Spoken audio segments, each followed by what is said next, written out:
Hi Libra, welcome to your August 2018 Astro Update.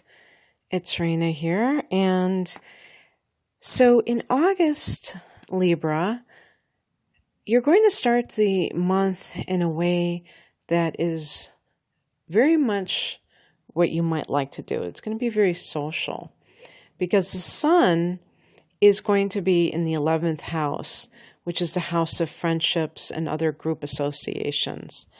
And the interesting thing about this particular August is that it begins with Mercury in retrograde. Actually, Mercury goes retrograde in late July. And so you're having this experience. Maybe it's like reuniting with a group of people that you used to hang with and you haven't in a long time. Whether it's like you're going to your hometown or something like that, I wouldn't even be surprised if it's like going back to where you came from and hooking up with people that you knew. Maybe it was in high school or something from your past. And actually, the interesting thing about this is while this is happening, Venus is in your 12th house.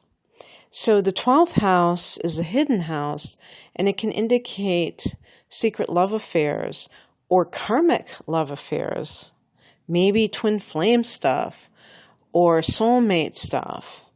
And it could be as simple as you've met somebody and you don't want to let other people know that you're dating this person.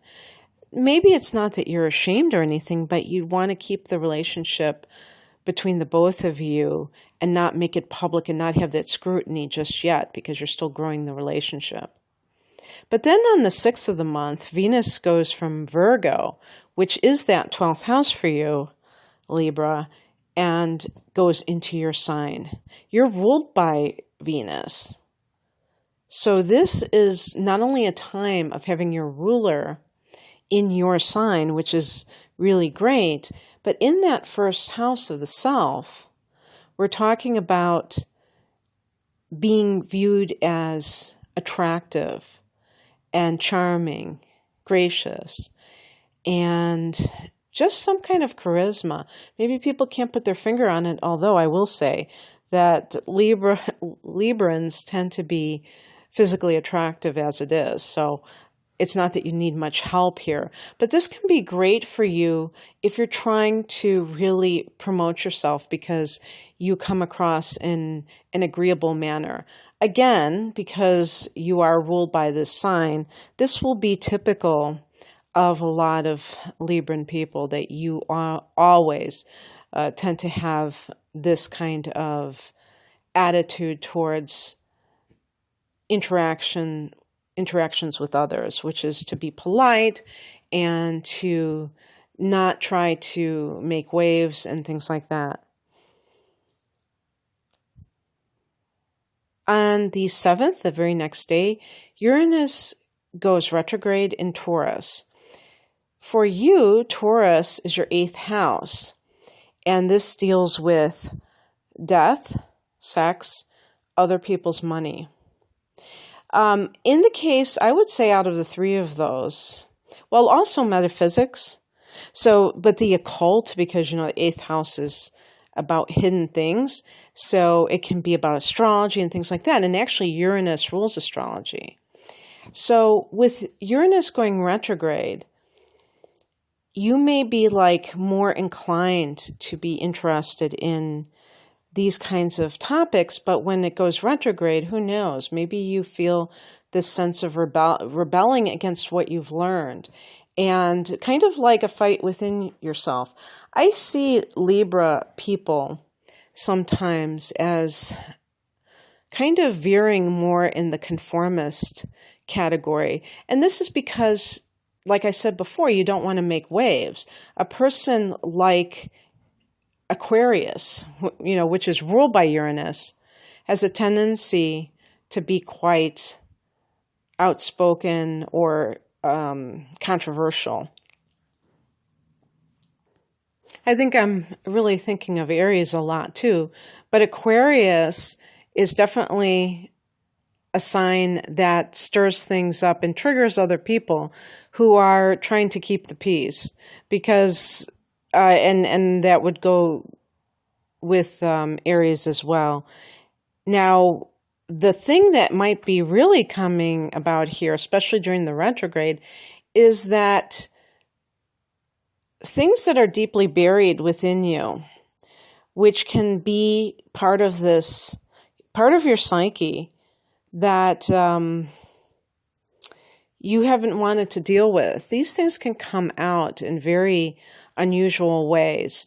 And with Uranus being very psychic, you can have these psychic experiences and not know how to really process them because you've been coming from a place of maybe the intellect in a classic sense.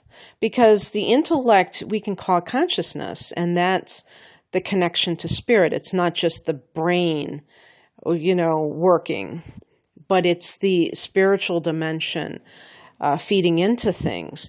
And then you add Uranus in retrograde, and it's like gasoline on the fire, where things that you might have been wanting to keep under wraps, or you didn't know exactly how to handle it. The 8th house is the house of death and sex, and so issues that are kind of uncomfortable surrounding those particular topics can feel, in an average, I would say, period of time, challenging enough. But now the erratic planet going retrograde, which is more erratic, can just have things coming up for you when you least expect it. So you're going to have, for the next 7 years, Libra, the chance to work with your shadow. Work with that part of you that you might deny. And I think like that, now that I think about it, I wonder if Libran people's shadows are even more of a thing than they would be for other people, because maybe there's shame around that. Maybe the average Libra says, I'm a good person. And they tend to be good people, but everyone has anger. And if you're ashamed of your anger and you kind of sublimate it, who knows? Maybe it can come out when you least expect it, and it can expose the fact that you have it in the first place. Or feelings of not wanting to get too close to someone. So see what happens in the next several months as Uranus goes in this backwards motion and kind of makes things even more haywire in this house. Also, another thing too is that I mentioned metaphysics with this house. You might have kind of spontaneous psychic experiences, and some of them may involve people who have crossed over. And so, in other words, I don't know if anyone's heard of shadow people. Like you look, I think you look at the corner of your eye and you think somebody's walking by, and just anything that deals with supernatural things, you might have more of these events, psychic activity, and you may also be doing things consciously to enhance this, like you may belong to some kind of far out group that, because Uranus can involve these eccentric associations with other people, and you're like experimenting with this psychic phenomena in some way, or going to seances, that could be the 8th house, trying to conjure up the dead or speak to them, mediums. And it could come on spontaneously. But it can come on so spontaneously, especially when Uranus is retrograde, that it feels kind of haywire, like you can't control it. So I don't know. I'm sure there are some sort of meditations and rituals that you can do. I mean, when I say rituals, I mean like, I know that sometimes you can put protection on yourself and stuff like that. I'm not a big ritual person, but things you can do, let's put it that way. Okay, well, that's interesting. So what else is happening? On the 11th, we have a solar eclipse, which is a very powerful new moon at 18 degrees of Leo, a friendly angle to you in that 11th house where the sun also is, where Mercury is retrograding. I've kept pausing this, but when Mercury retrogrades through your 11th house, you may be rethinking some friendships that you have or some groups that you belong to and thinking, how do they enhance your life? It could be, too, that you have some kind of a falling out with a friend where there was a misunderstanding due to your communication. Maybe something was not said properly and that caused hurt with one or both of you. And at this new moon time, we're looking at new seeds being planted in this social house. But remember, too, that the 11th house is the house of hopes and wishes. So there could be some kind of new beginnings associated with something or dreams that you've long held that you've wanted to accomplish. It's kind of weird to have a solar eclipse in the same sign, the same house, as a Mercury retrograde, because when you're talking about new beginnings, you're just thinking of like, yeah, right out of the gate. And there's going to be a wait and see approach until Mercury goes direct, until it comes out of its shadow. So we're looking at more of a September period. I think that a lot of people, whether they consciously are aware of it or not, maybe in the last several months, have probably felt a sense of inertia to some degree or another, because we've had Mars retrograding, and now we have Venus. Now we have Mercury, but there's also going to be Venus later in the year, and we also have had Saturn retrograding. So, dream big, but just realize that you may see the results of this more in September and beyond than necessarily August, because eclipses can have longer, further reverberations than typical new moons or full moons. On the 12th, the very next day after the eclipse, Mars goes into Capricorn. Now Mars is retrograding, so it's going backwards. It started out in a fellow air sign, Aquarius, in your, what house was that? I'm looking at the wrong thing here. It started out in your 5th house, and now it's gone back into your 4th house. When Mars was in your 5th house, so basically we're talking about for the first 12 days of the month, this meant that there may have been some kind of old flame that came back into the picture. This would not have been a relationship that was so serious that it was, I guess it could be. Like if you parted ways and you the 5th house can be recreational sex, and Mars can be your lust coming to the surface. So maybe in this retrograde period, somebody, I'm not going to say a booty call comes back, because big deal about that, but something that is a former love of yours comes back into the picture, and there's a lot of activity there. Whether it lasts is a different story. Just because people come back into your life doesn't mean that they're going to stay there. I always say to people when I'm doing private readings and they say, will this person come back, is, why did they leave? Why did you guys break up in the first place?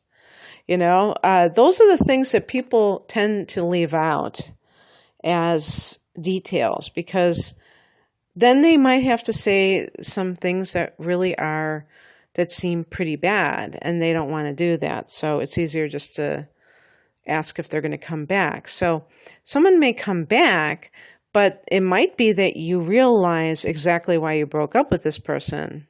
Or it could be something incredibly positive. Who knows? But then Mars goes into that fourth house, back into that fourth house, the house of home and family, on the 12th.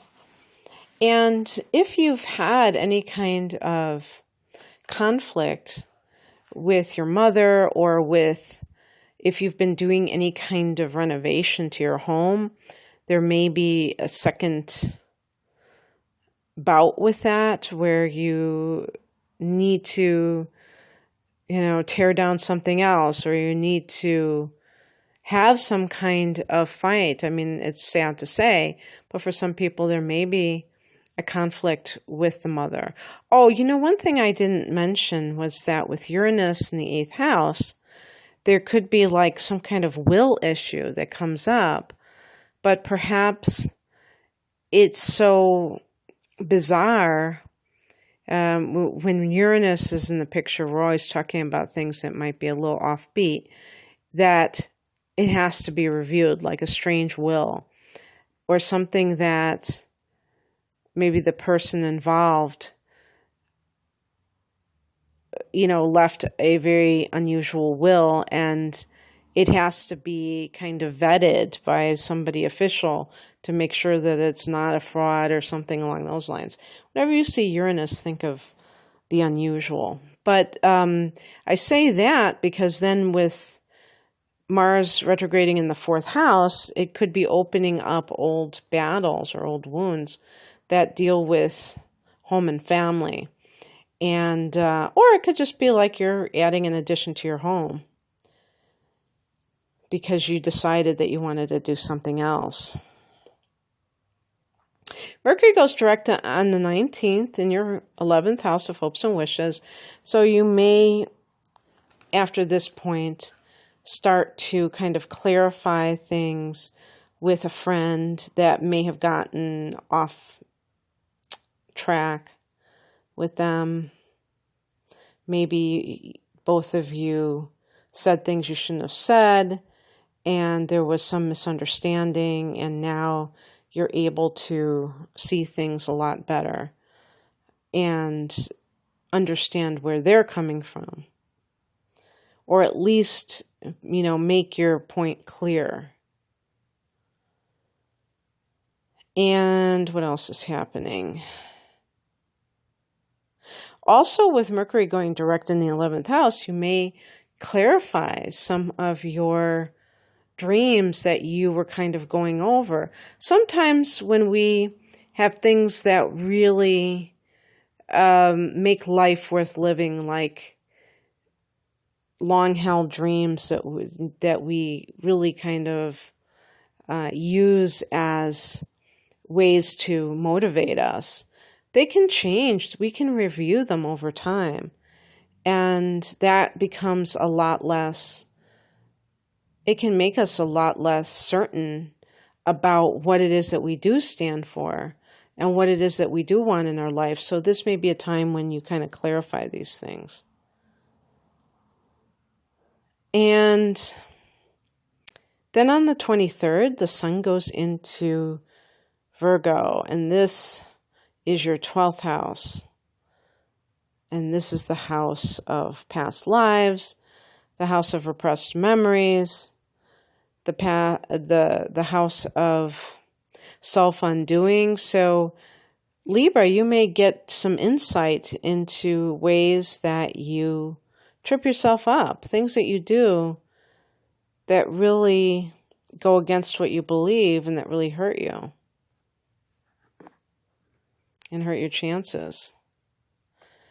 And then on the 27th, Mars goes direct in that 4th house at 28 degrees of Capricorn. So there you go.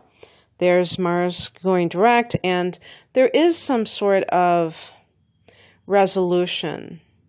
Maybe there is a truce that is enacted.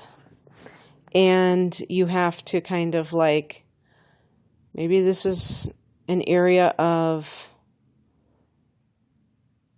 being aware of things that you clash with your family of origin, ways that you don't agree with them. But at the same time, you may be respecting how they feel about certain things. Maybe you don't want to be the kind of person that is intolerant. And it could have nothing to do with just visiting. There might be some other things that are going on that perhaps make you